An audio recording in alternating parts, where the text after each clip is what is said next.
Hello guys and welcome to episode 63 of the Beat Your Backlog podcast, a podcast discussing things gamers like to put off, get to another day, and oh yes, we'll definitely beat later, their backlog. I'm your host and today I am joined by a guest that has been out in the middle of nowhere on the ocean, out in the middle of nowhere, in the middle of the ocean on the Switch Island, went multi-platform with the cross players and is now having a good old chin wag down the pub in the Mimics Vale. It's the one, the only Benjicong. Hello Ben. Welcome to the show. Mate. Thank you. What a lovely intro. Yeah, I mean, it was if I hadn't messed it up. No, it adds character. Yeah, I think it's good to kind of show how the sausage is made sometimes, with these podcasts. Exactly. Good to be here, mate. Thanks for inviting me on. Yeah, you're welcome. When I put together my list of kind of like Switch adjacent content creators, you were very high up on there. You're the third guest I've had on so far. And yeah, it's been really nice. I'm looking forward to talking to you because it's been a while since we caught up. Yeah, I mean, obviously we've done a few podcasts together, probably a few years ago now. Yeah. God, which makes me feel old. Mm-hmm. We've been around. We have, yeah. So maybe because I think some listeners will probably know you from the Switch Island and cross players, but maybe they haven't transitioned to the newer project. So tell us a little bit about the Mimics Vale. Yeah, we'll definitely do transition to that if you listen. So this is myself, Alex, and Lewis, who are all part of the cross players as well. We started our own little podcast.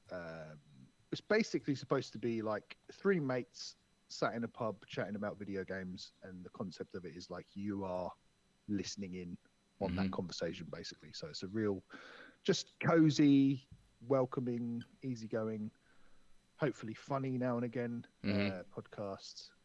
We put a big kind of emphasis on video game music as well. Like the intro and the outro is always like something from a game that we've been playing, or we'll do a little quiz section at the end where we guess, the other guys guess the outro music. And it's just, I'm really proud of it. It's doing really well. People seem to like it. Patreon's sort of ticking along nicely, which is always a good indicator of picking up new, broadening the audience a little bit. So long may it continue. Yeah, definitely. Like I really like the format that you have. Like you said, it's very kind of conversational in a sense of, because I think for me, like we've had this discussion before, like I feel like I have to have everything very regimental. Like I have to have bullet points, otherwise I feel like I just get off track and whatever and kind of lose the point. But I like the kind of the conversation just sort of rolls on, and you, Lewis, and Alex just sort of play off each other, and it's nice. I enjoy listening to it. It's like a good listen for me on the way to work in the morning. Like I feel relaxed, chilled out. It's always a good conversation. The trivia, the question and answer, or the the time bomb at the end. Guess the outro. Yeah, always kind of fun. I never ever get it. Like you were too good at these coming up with these like clues. Yeah, no, it's well, thank you. No, I appreciate that. It's always nice to get feedback. And I mean, for what it's worth, just to return the compliment, I think hosting a podcast by yourself is something I don't think I could ever do. So guys like yourself, John, just like in awe that you can have a conversation in an empty room by yourself for half an hour, 40 minutes and make it into a podcast is way above my pay grade. Yeah, it's like I said, I think we just like the sound of our own voices, so that's why it's easy to do. Yeah. But yeah, so Ben, I have invited you on because this is a kind of mini series that will more or less run until maybe the Switch 2 comes out, which we now know is going to be June the 5th. But depending on interest and kind of getting guests on who wants to come on, maybe it'll run a bit longer. But yeah, the podcast is, or the mini series I should say, is the Nintendo Switch Memories, and the concept is supposed to be a last hurrah for the Nintendo Switch before the Nintendo Switch 2 comes out. And we're going to kind of pick your brain about your memories of the Nintendo Switch over the last 8 years. Like if you're still playing it, what are you playing? What are your kind of hopes and dreams for the Nintendo Switch 2? I guess we know a lot more about the Nintendo Switch 2 now because we are recording the day after the Direct. But before we get into that conversation, I would just like to remind the listeners that they can support me on Patreon. And if they do, They will gain access to all of my content 24 hours early and will unlock the Beat Your Backlogs bonus vault, which is getting filled up with exclusive podcast episodes only for Patreon supporters. If you're interested in supporting my one-man show, head over to patreon.com/beatyourbacklog or click the link in the description of this episode. Thank you to my Patreon supporters, Hopple, Kazapi, and Gaming in the Wild. And if you decide to support, thank you very much. You can also follow there for free if you want to get my content as soon as it goes live for everyone. And yeah, now the housekeeping is out of the way. Let's talk a little bit about your sort of gaming history and gaming background. So like, what were you playing before the Switch came out? Not a lot, to be completely honest with you. So I kind of grew up as a Nintendo kid. My first console was an NES, playing the Teenage Mutant Hero Turtles. That was my first ever game that I had. So yep, I am that old. And yeah, kind of just always stuck with consoles. Got a Super Nintendo after that. I think A Link to the Past was probably the game that made me realize I loved video games. Like, it wasn't just something I was doing just because it was fun to play. It was like a real adventure kind of thing. So that was like the turning point. And yeah, just always played them as a kid, but kind of dropped off, I would say, around like the Wii era. It was just, I don't know, it probably just where I was in my life, but also didn't really gel with that era of gaming a little bit. Obviously, I owned like a 360 and stuff like that, but basically just played FIFA. Okay. Yeah. So it was a good decade of just playing. Yeah. The bog standard. I'm sure we've all done it. I had that exact same decade. Yeah.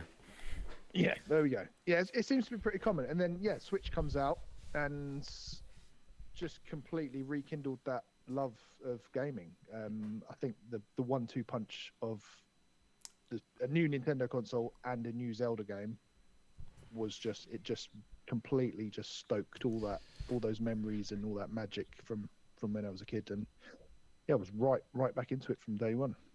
Yeah, I think that seems to be like a very kind of common theme with the Switch and with specifically Zelda, that people that were into gaming when they were younger kind of maybe put it down when they went to uni, or as they were, I don't know, like starting their careers or whatever, and then decided to come back because they were like, oh, I know Zelda, I know Nintendo, and this I think maybe it's because of the portability of the Switch. Like, it's very much a pick up and play sort of console, which I think for people that are, working, have kids, but still want to play video games, it's perfect for that. Yeah, no, it was totally that. It was seeing that form factor and almost like the magic of, I always imagined being able to play like a proper console game on a handheld, and then seeing that big 3D Zelda running on a handheld, it was like, okay, this is cool.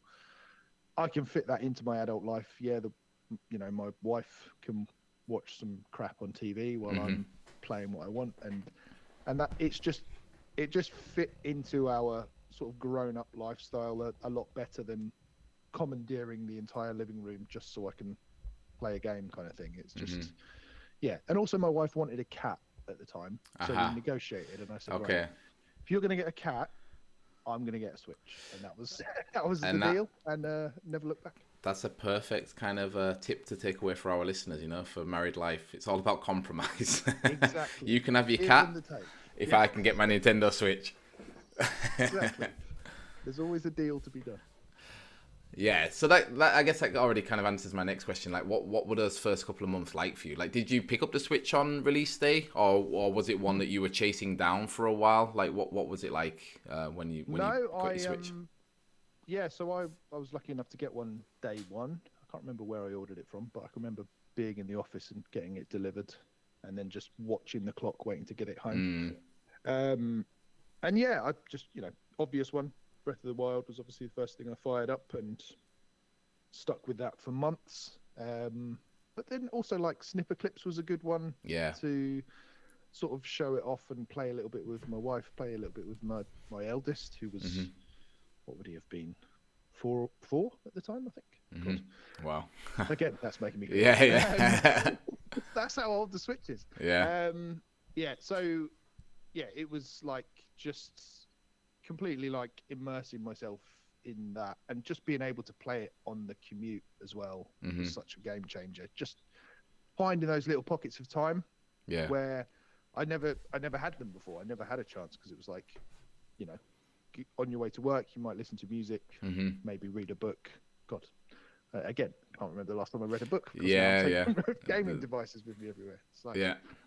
You know, so yeah, as you said, it just completely just becomes much easier to integrate into your life because of the very fact that it was portable, really. Yeah, and I think it's what you said as well about it being actually like console games on a portable console, because I did the same when I used to work in the airport in Vienna when I first moved here.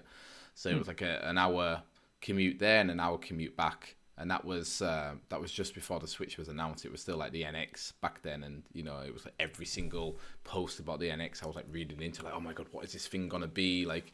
Can you remember when they showed like the controller where it looked like an oval, like, and it was just all a screen, and I was like, oh my god, is this what it's gonna be? Amazing. And I was playing my Vita at the time, and was like, I like the Vita, but I was like, this isn't quite what I want. Like I want like a like a PlayStation 3 or an Xbox 360 in my hand to play. I want to be playing like those same games, and yeah, it was just such like a massive like thing when the Switch launched, and that's exactly what it was. Yeah, it just felt like an uncompromised gaming. Well, it's not like I'm not handheld gaming anymore. Yeah. This isn't the 3DS. This is like full on proper gaming, you know. Yeah, this is it. This is, I guess, I mean, Nintendo were all in on it, right? Like they went from having a handheld like the 3DS and the console at home, and then now they just have this one thing to focus on, and I guess it's paid off for them because it's been a mega success. Yeah, exactly. Yeah. So how then did the kind of get in this? Because you said you weren't really into gaming much before the Switch, other than playing a bit of FIFA here and there. Like, how did that get in the Switch, playing Breath of the Wild? How did that kind of like influence you in like talking about video games? Because I know you were originally from the Switch Island. Were you like? I guess you weren't really making any content before that about video games. No, not at all. And hadn't really thought about it until. I think it was just from getting so excited about the Switch that I was then started listening to podcasts about it, and then you'd like follow those podcasts on Twitter, and you'd have little chats, and suddenly before you know it, you're part of a little community kind of thing. And yeah, just kind of one thing led to another. I think I've just got this bit in my brain. I think it's some like egotistical thing, but like, oh, I could do this myself. Yeah. And I just did. Joined up with the Switch Island in like, I think it was late 2018. And yeah, obviously that morphed over the years as we, you know, wanted to do, you know, move into non-Nintendo stuff as well. So then we became the cross players, and various people sort of came and went, and then eventually people sort of went off and did their own thing, and you know, that's kind of what I'm doing now, really.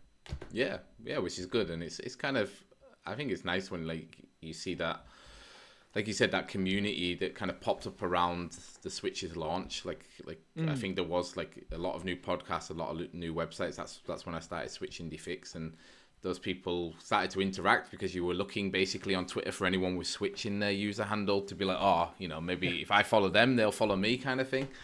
And and it's nice now, like 8 years later, to see which direction everyone's gone in. Like you said, like everyone's kind of diverted off to do their own things, doing lots of different things. But it's nice to see so many people are still making content about video games. It might not just be the Switch anymore, but still video games. Absolutely. So then I guess it's quite obvious from what we've talked about so far about Breath of the Wild. But like, what was the thing that really got you into that game? Like, if you played it for months, like, what do you think was the thing that really hooked you? Like, I know you said you played A Link to the Past, but and it's obviously a Zelda game, but Breath of the Wild is very much a very different Zelda games in a lot of ways. I mean, it's a very similar game in a lot of ways too, but what do you think really like got its hooks in you? I think because of that kind of gaming wilderness that I'd been in, I think, and this might even come up later in the conversation, but there's so many genres that I hadn't experienced prior to the Switch, and I hadn't played an open world game, unless you're counting like, you know, GTA 3 Okay. Yeah. or by city as open. But I'd never been somewhere that felt like I can see a mountain miles in the distance, Uh-huh. and I can actually walk over there, and then I can climb the mountain. Okay. And Yeah. and I think that, coupled with it being a franchise that I had so much nostalgia for, and this cool new toy that I just wanted to have in my hands at all times, Yeah. it was just like the perfect storm of it was just new experience after new experience, everything about it. And yeah, it was like instant falling in love basically with the whole package. Yeah. Yeah. It was the same for me. Like, I mean, I was playing video games up until then, but I don't know. It's still a game, Breath of the Wild. Like, I still prefer it to Tears of the Kingdom. Yes, And I think I agree. I think it's just that, yeah, like you said, that first experience of sort of going over a hill and seeing something off in the distance and being like, oh, what is that? And then going there and it being something kind of rewarding or cool. And then from there, seeing something else in the further off in the distance and being like, oh, what is that? And then just like I was telling some of my colleagues at work, because we're all game designers, right? And I was like, as a game designer, I think you have to play this game. Like, the games, we don't make video games, but I'm like, but as a designer, as someone who understands how a game works and how it, draws a player in and kind of funnels a player to where it needs to go, I was like, I don't think there's a better game than Breath of the Wild.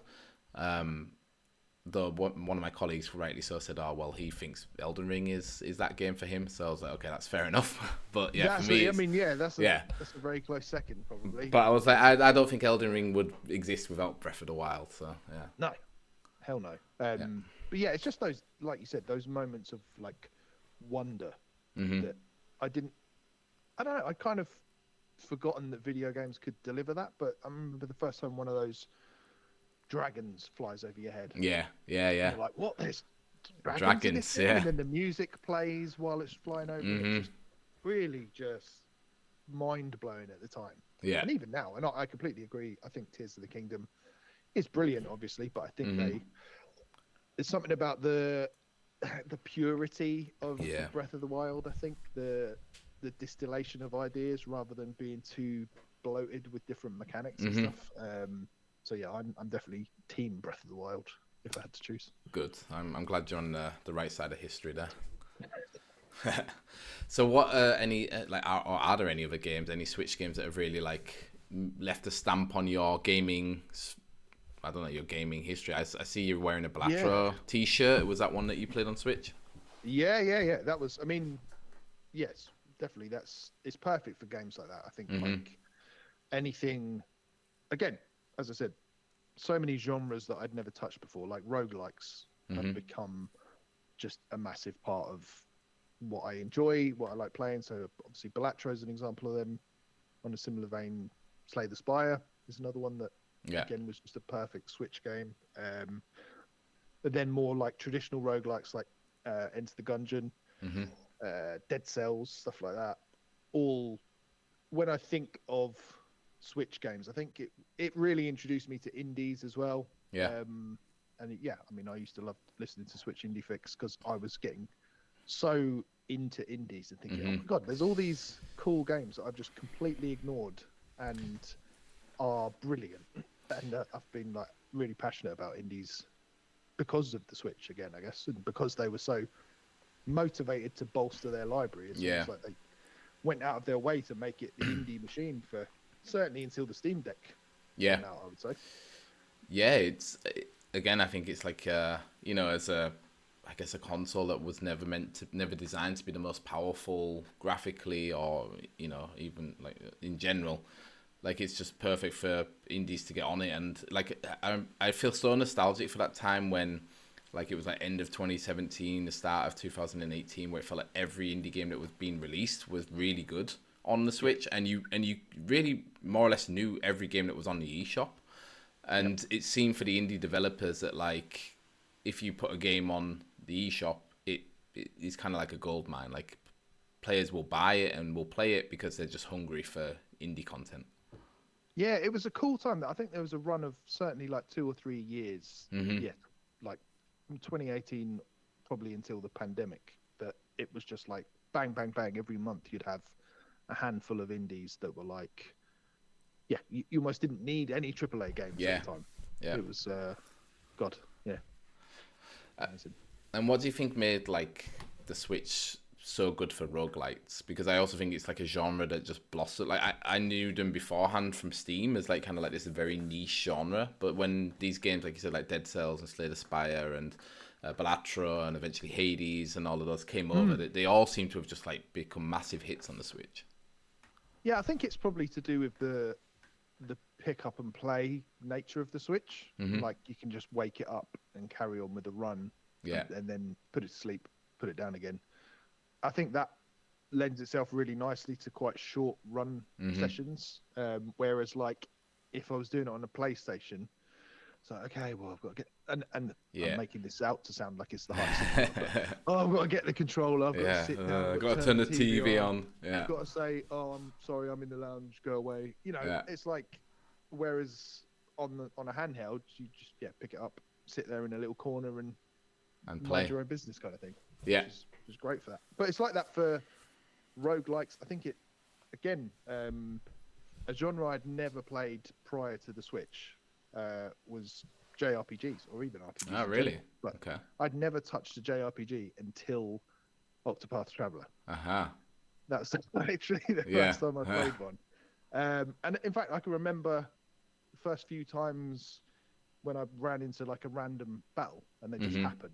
I was so like, what is wrong with the game? Why it was happening into a battle? Like, there's nothing, I haven't run into anyone to start a battle.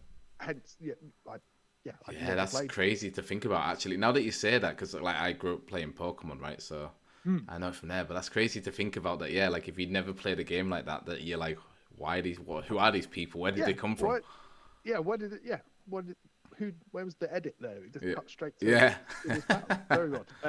But yeah, obviously fell in love with that, and that has now become probably my favorite genre. Again, played Dragon Quest XI on the Switch, Persona 5, Royal. Yeah, that's funny that you say that, because now that you say that as well, like that's a game that I associate with you. Like I don't know if it was because you were posting a lot about it when it released on the Switch, but I was like, Ben's playing Dragon Quest XI. I was like, should I play it? I can't. I only cover indie games. It's not an indie game. Yeah, that's what happens, isn't it? When you box yourself in. Yeah. I was like, is there any way I can like maneuver this to be like, oh yeah, actually Square Enix, they're independent and they're not owned by anyone there. But no, I couldn't. No. But you should definitely make time to play it. It is an excellent game. Really good. Another colleague at work, it's one of her favorite games, and I'm like, okay, I should play it. It's just the time now. It's for me, it's the 50, 60 hour game. It's just so hard to find the time to finish it. Yeah, no, I know what you mean, but I do think, getting back to your sort of original question about like roguelikes lending themselves to the Switch, I do think turn-based stuff. That's where I've fallen in love with that, and not just JRPGs, but even just like tactics games like Mario plus Rabbids. Fire Emblem again is another example of a genre I'd never touched prior to the Switch, but that chilled out, take your time, choosing from a menu kind of thing. Just it's like lean back gaming. Whereas, like laying on the couch. The opposite of FIFA. Yeah, that's true. It's just take things slower, and I played my first Fire Emblem on the Switch too, and was also not convinced I was going to like it, and it was obviously Fire Emblem Three Houses, and the first time I played it, I was actually flying to, I think it was to India, and I played it for like 4 hours on the flight, and was just like, I'm not getting this, and did the typical thing, was on holiday in India for 3 weeks, didn't touch my Switch, and was like, all right, I'm not playing this anymore. And then it was when the pandemic happened. I was at work and I got sent home for a week because they were like, yeah, there's nothing for you to do. You might as well go home. And that week, that's all I did was played Fire Emblem Three Houses, smashed through the story. Was like, oh my God, this is one of the best games I've ever played. Yeah, it's funny how that happens. So almost a very similar thing happened to me. In fact, I was writing for Switch Player magazine at the time. And it was Fire Emblem that made me realise, actually, I don't want to just review all these games I'm getting given. I just want to concentrate on this one game. And that was like the end of my time at Switch Player, because I was like, actually, I don't want to review some shitty baseball game. Like, I'm quite happy to play this for the next 60 hours. Thanks very much. So, yeah. And like, this isn't a question I wrote down for you, but it's a question that I think is interesting. How do you play games now? Like, do you stick to one at a time, or do you kind of mix? Do you have a couple that you're always playing, or do you just mix them up? Because you guys do talk a lot about a lot of different games on the podcast. So is it just like you're just trying stuff and whatever sticks, and you see it through to the end, or are you always just playing? I think what you just said there. If it sticks, it sticks. Okay. Like, I think that is. I think I'm like, the nature of the podcast is that it was, quite a relaxed kind of conversation. We're not scrutinizing anything too deeply, so I don't think we have to feel like, for the sake of journalistic integrity, we have to go, right, we must finish this game before we talk about it. Like, I think we're quite transparent in that. Yeah, I've played 45 minutes of this. Seems all right. Probably not for me, But when something sticks. And Lewis and I'm not sure when this episode is going to go out, but Lewis and I are both of us are playing a game at the moment that we love, and that is a real rarity. Okay. That, and I think we're both sticking at it and egging each other on to. That's nice. Progress through it. So when it happens, it's lovely. But yeah, we tend to. I would generally tend to have one little sort of indie palate cleanser on the go, and then a bigger game on the go at the same time. Yeah. Okay. Yeah, that makes sense. Yeah, nice. It's just interesting because I think it's how different people approach playing different games, because every year there just seems to be more and more like top quality games that are like so demanding of your time. Like you especially if you have a podcast where you're trying to cover a lot of games, you're like, oh well, I have to try this, I have to try that. So yeah, no, it's just interesting to see how you play. And as you said, I think it is different when you have a weekly podcast where you have to, you have to kind of have something interesting to talk about, something new to talk about. Yeah, exactly. There is that little pressure, isn't the right word because it's pressure we put on ourselves, but there is that you need to have something to say. Exactly. You want to get the episode out. You want it to be interesting, and I mean that's what's been nice for me, is that like just focusing on the backlog is I don't feel like I have to be relevant because I just review what I want. And I mean, that's a good way to do it. We're doing a similar thing this year. We made a bet with each other that we weren't going to. This ties in quite nicely with the theme. We weren't going to buy any new games until the Switch 2 comes out. Yeah. So now we know the release date. We can see the finish line.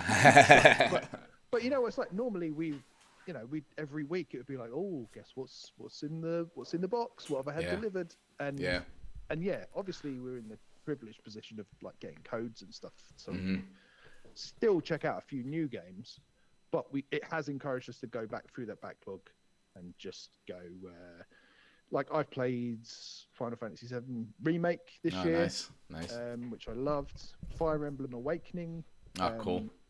And just it's been really nice just to go back through older stuff, because doesn't mean it's not relevant. Just exactly. Older, Yeah, that's it. That's what I like. That's what I enjoy about it, is that like it feels like once a game is old, like you say, it doesn't feel relevant, or you're like, oh, it's not as good as whatever the newest thing is.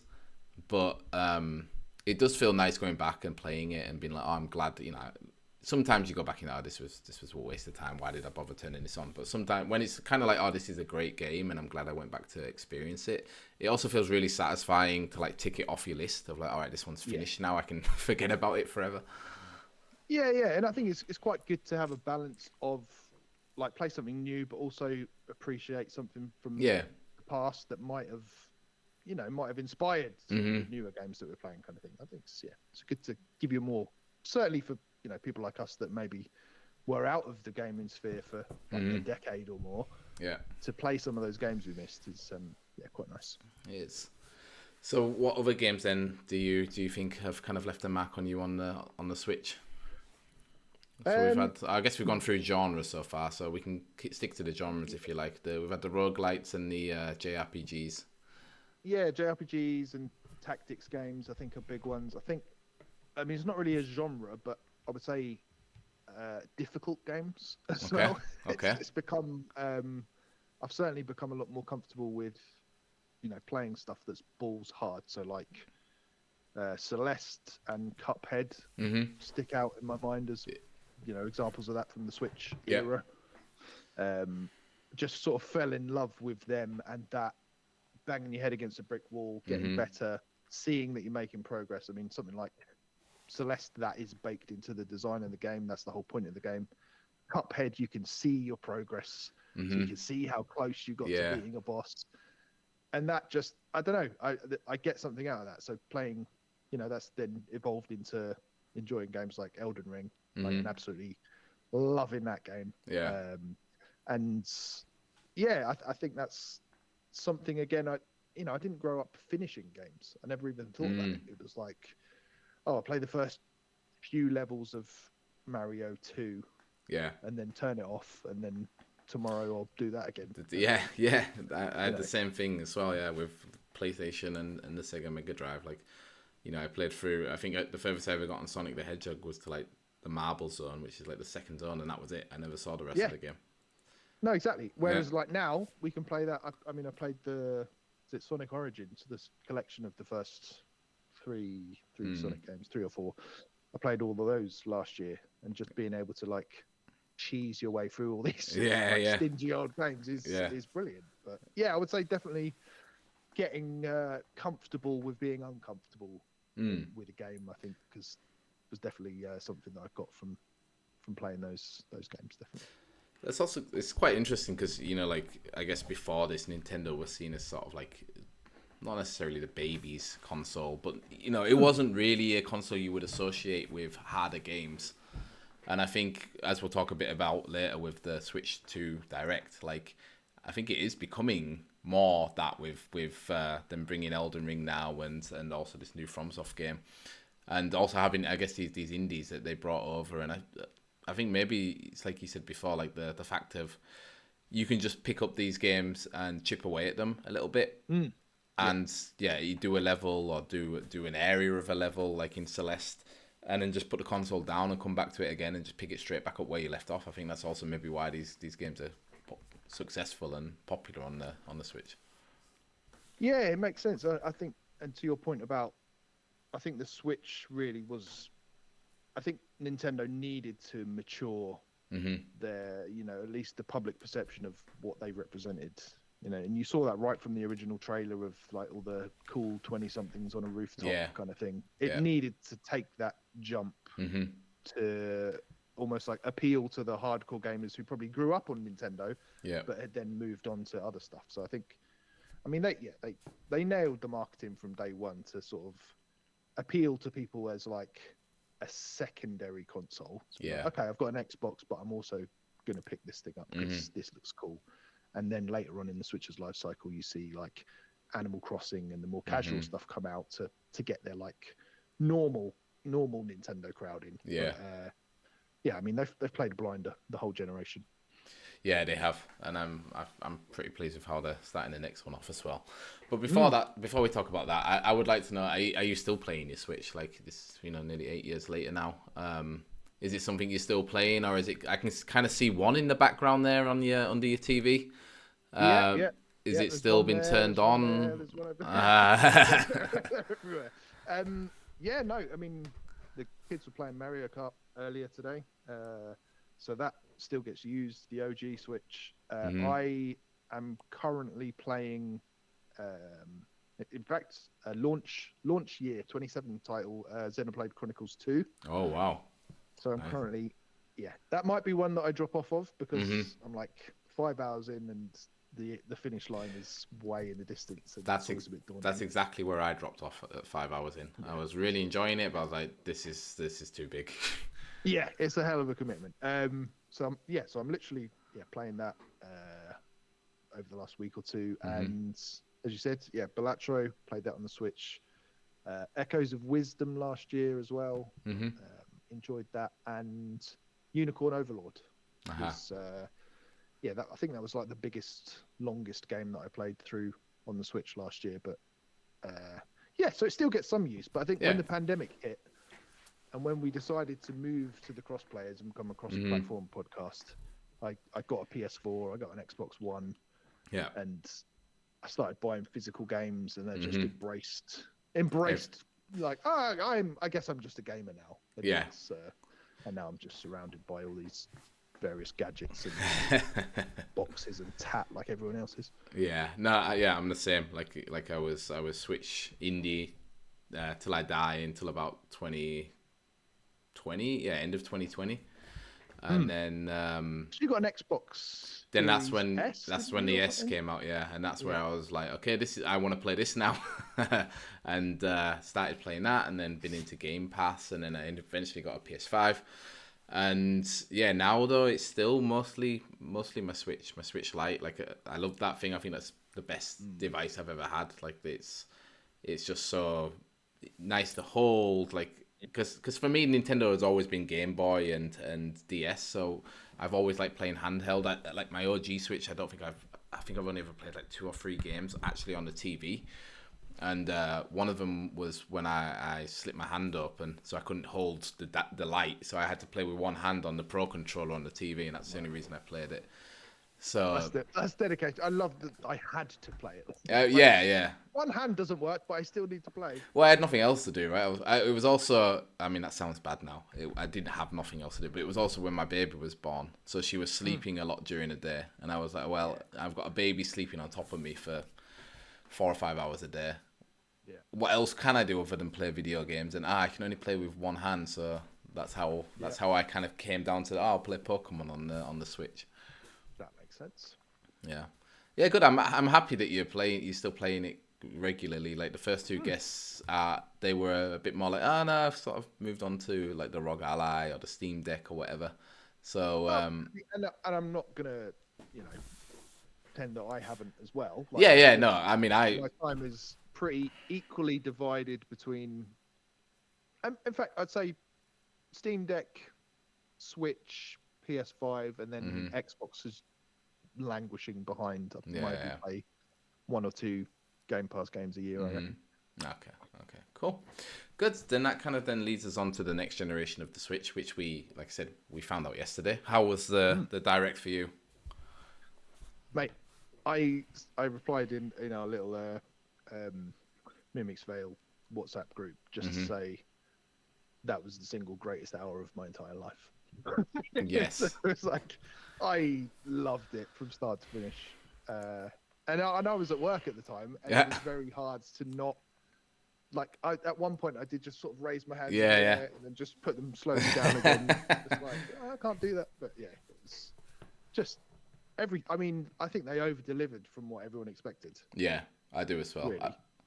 I think I also think it's like a 10 out of 10. I think it's the best Direct they've ever done.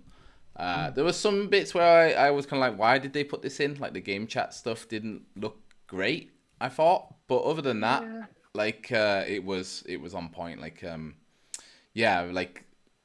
mean, starting off with Mario Kart World, like it just looks so much better to me than how Mario 8 looked, like kind of like the art style. Like I really like this new art style that they're going with like they did it first with Wonder, and now they're doing it with Mario Kart, and also with like Donkey Kong at the end. Like they have this kind of, I don't know how to explain it, but I always think like Nintendo games from the last 10 to 15 years look very sterile. Like every game looks very clean. It's all very smooth edges. Like Mario looks the same in like a game from 2010 as he does in a game from 2020. Like it looks like the exact same model almost. And now they seem to be branching out and making the characters look different and feel different, which I really like. And it's... Yeah, I think particularly with Donkey Kong, like how it almost got ridiculous at certain points, but how expressive he was. Yeah. Just the facial expressions. Yeah. It was almost... towards the end, I was like, all right, we get enough. You're not serious. You're not tough guy Donkey Kong anymore. But they've just absolutely nailed it. To bookend the whole thing with Mario Kart and then a big Donkey Kong reveal at the end was just pure, like, it just giving us everything we wanted. Yeah. One thing after another. Brilliant. Yeah, I agree. I was a little bit worried because I thought the Kirby Star, what's it gonna call Kirby Air Raiders. I thought that was the last announcement, and I was like, that's weird that they they opened with a kart racer and they ended with a kart racer, but then it was Donkey Kong after. Yeah, the point where Kirby was flying on the star. Yeah. Oh, this is going to be a new Smash Brothers. I That thought, would be a good thing to end on. But no, that was it was just a little fake out, wasn't it? Yeah, but what do you think's going on there with Air Raiders or Riders? Like, because it's obviously Sakurai, right? Like, my thought is it's kind of like he wants to do it, and they're like, okay, you can do it because you have so much respect and goodwill. I think that is exactly it. To have, he was the only game director that was named, wasn't it? Yeah.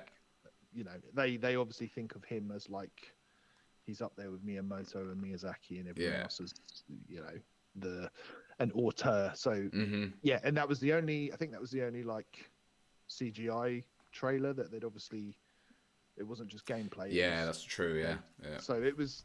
I think they've just gone right. You are the chosen one. Do whatever you want. If this is your pet project, go ahead. We'll support it, kind of thing. We trust you to make a great game. Even if it's Kirby. Yeah. Another kart racer again after they just announced probably the biggest kart racer they could. But no, I think like if it's a passion project, like I always like to see directors working on stuff they're passionate about, because then that tends to be like the product at the end will be great, hopefully.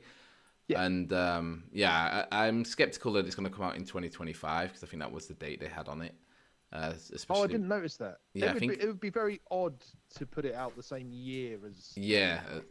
So I think that might be one that gets pushed back, like you said, because it was just a CGI video and not like actual gameplay. Yeah, it's possible. But then, if they're mirroring year one of the Switch, and obviously they're in a completely different position now. They're not coming off the back of a horrible failure like the Wii U. They are sitting on top of the world, kind of thing. So they don't need to force out as many first-party games. But if they were to cram, Donkey Kong and Mario Kart and Kirby and presumably a 3D Mario game, it's got to be fairly imminent. I would imagine. Yeah. It's pretty stacked.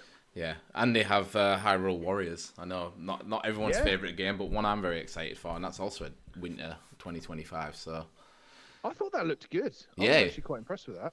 Yeah, the last one, Age of Calamity, was really good. Like, it was very kind of, there was parts of it that were like proper framey, where you're like, Jesus, this looks terrible. But hopefully that won't be an issue on the Switch too. Yeah, I mean, hopefully. I was really impressed with the specs and really surprised that they were going all in on not only, aiming for that, but actually being really explicit about, no, we're doing 120 frames per second, 4K. And actually, Nintendo saying that is really odd. It hasn't, not since the GameCube, where they've tried to achieve anything like parity with the other consoles of that generation. So, it was reassuring to see as well, because I think we've all become a lot more savvy about frame rates and resolutions and things like that, and all the other technical terms that. Yeah, that's what I really think this Direct was like focused at people like us, like that are maybe a bit older, like they maybe got back into gaming because of the Switch, or have gotten like really into gaming because of the Switch. They play a lot of games. They have a lot of like disposable income, and like you said, and they're tech savvy, because this is really like, to me, it's kind of like they're like calling our bluff, where they're like, all right, we gave you everything you wished for and more, basically, with the specs, and now here's the price tag. Go and buy it, and like and then people are obviously complaining because they're like, oh, it's a little bit expensive. But I really think they're like, for people like us, like I was like even looking at the Switch 2, like, with the like kind of black mats with the little red and blue highlights, I'm like, it doesn't look like a kid's console. Like the original Switch 1 did. Like it looks fun, it was colourful, it was curved and had the bezel, and it kind of felt a little bit like a toy.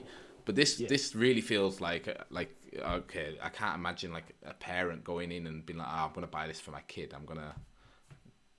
I don't know. I mean, you are a parent of older kids. Maybe I'm wrong, but for me, it feels very like grown up. Yeah, I mean, I'm not letting my kids go anywhere near it. Let's get clear right now. This is mine. I think they've done the same thing again, where they've gone, right, this is let's get the hardcore in day one.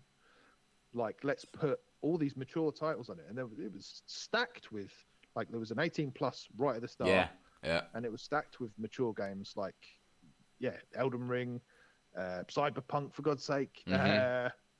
What else? There was the other From Software one. Duskbloods. The Duskbloods, even Final Fantasy VII Remake, which is like, it's not as mature, but it's still like Yakuza 0, right? Yeah, exactly. Like stuff like that. Like, so, and obviously that's sort of tempered with a lot of, the Kirby kind of stuff and the farming sims and all the other, more kiddie stuff. But there's something for everyone. But definitely in terms of the product design and the marketing and the spec of it, it's the Pro that we've always wanted. I think.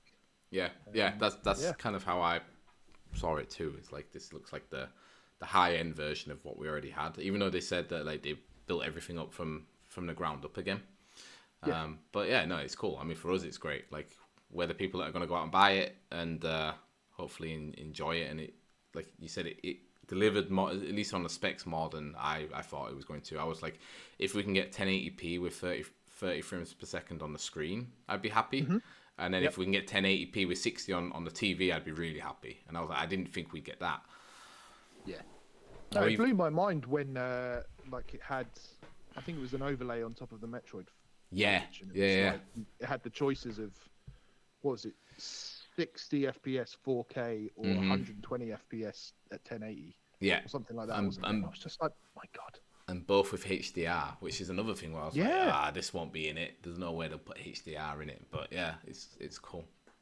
And from, obviously, like, since the Direct yesterday, we've had people giving their kind of hands-on impressions, and it does seem, I haven't seen anything like overly sort of negative, like, oh, well, they're quoting these numbers, but actually when it comes down to it, it can't do the business. It's like, this might be the real deal. Yeah, that's good to hear, because like I was like, I could imagine the Nintendo games, like the Nintendo developed games, getting to the 120 FPS, because those studios just know how the system works, and the first party studios tend to get the best out of their games on their platform. But yeah, if the reviews so far or the hands-on so far have been positive, then that's exciting. Like I said, I don't personally need 120 FPS in every game, but if I can have them, then I'll definitely take them. Oh yeah, the higher the number, the better. To be honest, I can tell the difference between 30 and 60. I find it very hard to tell the difference between 60 and 120. Yeah, like, I've played a couple of games at 120, and it's negligible difference. I played like Ori and the Blind Forest, or Will of the Wisps, one or the other, and Roller Drome. I played them both at 120, and I'm like, like maybe if you're Digital Foundry, you can see the difference. Yeah, but to my untrained eye, not a big difference. 30 to 60, there is the difference. No. That's a big deal. Yeah. No, I'm looking forward to it. Like the Switch itself has felt a bit tired the last couple of years. Like I said, I've kind of gone back to playing it. That's probably my most played console, and I've also been going back and playing a lot of the games that released. Like I played Super Mario RPG that came out a couple of years ago, and like I've got Pikmin 4 lined up to be played. And it is like those games do look really pretty, and I think that's part of the Nintendo sort of charm and their art design, that they make these games kind of look timeless on any console. But it does feel nice. Like I came out of that Direct and was like, wow, every single Nintendo game there looks good. Like even Pokemon ZA. Well, when I saw ZA the first time, I was like, oh my god, no, please. But I was like, oh, it looks good. Like it looks, and a lot of them look great, like Mario Kart and Donkey Kong. Yeah, and Metroid 4 looked amazing. I watched a little tiny bit of the Treehouse earlier, just sort of, going through some of the footage, and Mario Kart looks great, Donkey Kong looks great, Metroid Prime looks really slick. Very impressed with that. So lot to be excited about, definitely. So was there anything you were kind of like hoping was going to be there that never showed up? Like, what were your hot takes before the Direct? Honestly, no. I mean it when I say it over-delivered. I think I harboured a little tiny hope that there was going to be Elden Ring there. I love the idea of playing that handheld on a Nintendo console. That's just mind blowing to me. So I thought, all right, well, that'll be the one thing. But the fact that there was like 5 things that I just went, oh my god, and that was one of them. Then when we see the From Software logo come up later on in the direct, I mean, I couldn't believe it. So, yeah, I think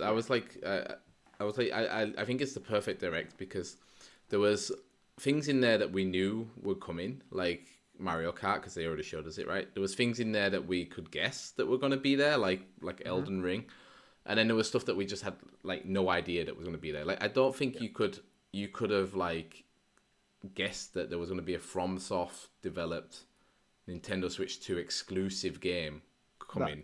Like it just doesn't. I don't know. It just insane. You would never have guessed that. So like, yeah, I think that's like probably one of the biggest shocks that's ever been in one of these directs. Like not just Nintendo, but any platform. And the contrasts of third-party support when you think early years of the Switch, where like obviously they had Skyrim was in the original pre-release trailer, but other than that, it was I can remember Capcom releasing like a Street Fighter 2 thing and going, "Oh, is this going to be successful? Don't want to have another Wii U situation." And now suddenly, just to see everyone knocking on Nintendo's door, you had, Take-Two there, you had Square, you had Capcom, literally every big publisher that you can think of. I did like my roundup episode before starting this one, and I counted there was I think 31 third-party games they showed in the entire direct. God, and Enter the Gungeon too. Another conversation full circle. Brilliant. Can't wait for that. Yeah, that was another shock. Yeah, another surprise. Also that it's going to be in 3D, which is cool. Yeah. So I can kind of guess your answer, but are you planning on picking up the Switch 2 on release day on June 5th? Nah, not impressed. Nah. Honestly, wild horses couldn't stop me from getting one. Like I will do everything within my power to get one day one, because sold. Also, about an hour before the podcast, I managed to get a pre-order. Nice. I got the combo with Mario Kart, but I had to buy one of the bloody cameras with it as well. So I have a camera now. Oh well. Can't wait for that. But one of Darth in the Discord was like, "Oh, you should do like one of your podcasts on the Switch," and I was like, "That's a great idea." Like, film myself, record it, and do the first podcast of the Switch 2 on the Switch 2. I think that's a great idea. So I'm like, all right, the camera, it has a use now because I don't really want to set it up in my living room. No, but that it wouldn't be a Nintendo Direct without some goofy shit to throw in there with it as well, and some spend £80 on a GameCube controller as well. Yeah. Yeah, that was another big announcement as well. The GameCube coming to the Switch Online. That one got me hyped. Yeah. Again, one of those things where we're like, yeah, it could happen, but also equally, I could imagine it never happening. Yeah. So the fact that we got that was just like brilliant, and 3 excellent games as well from day one. And the lineup, the tease of like the 2 Pokemon games, the Fire Emblem game. They're like mega expensive to buy if you want to buy them kind of on the aftermarket thing. So it's like making these games, which Nintendo isn't best at, making their back catalogue like available. But it's nice that they're doing that. So yeah. I'm a big fan of NSO. The more it expands, I think the better. As we were saying, it's good to go back to these older games, and having an easy Netflixy kind of way to access them all is really convenient. Yeah, definitely. Yeah, and like you said, you can kind of cheese them with these that you can save anywhere, and you can remap the buttons, which is nice. It just makes them feel a bit modern, and I guess they have this like AI up-res chip that makes the resolutions better than the original game too, which is nice. So it's like a little bit of a bonus. Yeah, love it. Yeah, cool. Then Ben, that was all of my questions. Is there anything you'd like to add before we do the outro? No, just thank you for having me, and I guess I should probably plug the Mimic's Veil. You should, yes. Again, available on all good podcasting services. New episodes every Thursday, 6:30 a.m. UK time. I think one went out just now, I think, about Assassin's Creed Shadow.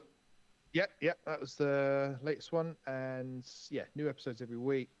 You can follow us on Blue Sky at the mimicsvale.bsky.social. Yeah, such And a bad naming convention rubbish, there. isn't it? Yeah. Rubbish. But yeah, I mean, honestly, just to you, thank you for having me, and yeah, to your listeners, go and leave Adam and Beat the Backlog a nice review, because it does help us little indie podcasters to get noticed. So go and do that after you listen to this, please. Thank you. That also saves me about 2 minutes of my outro. They're asking people to do that for me, so thank you for that. There you go. And also thank you for coming on. Like I said, it's so far I've really liked catching up with people that I feel like I used to have a lot more interaction with a few years ago. So it's nice to catch up again and have you on, see your face. I know you can't really see my face with how we got the setup, but yeah, see your face, and yeah, like I said, just chat and catch up. So thank you. No, I love it, mate. Thank you. And thank you to the listeners for listening to episode 63 of the Beat Your Backlog podcast. I would love to know what your Nintendo Switch memories are, or I would love to know who you think should be joining me as a guest on the podcast. You can let me know, as always, if you're a Spotify listener, by commenting on the episode down below. And if you're listening elsewhere, you can let me know on social media by also looking me up on Blue Sky. Just search for Beat Your Backlog podcast. Or you can come and join the Beat Your Backlog Discord. The link is in the description. If you're interested in more Nintendo Switch memory episodes, check out episode 59 or 61. Those two episodes of the podcast are featuring Gaming in the Wild and Alex from Switchaboo. And yeah, I have some more people lined up in the future. So if you're enjoying the series, please do let me know, and I'll try to extend the series for as long as I can.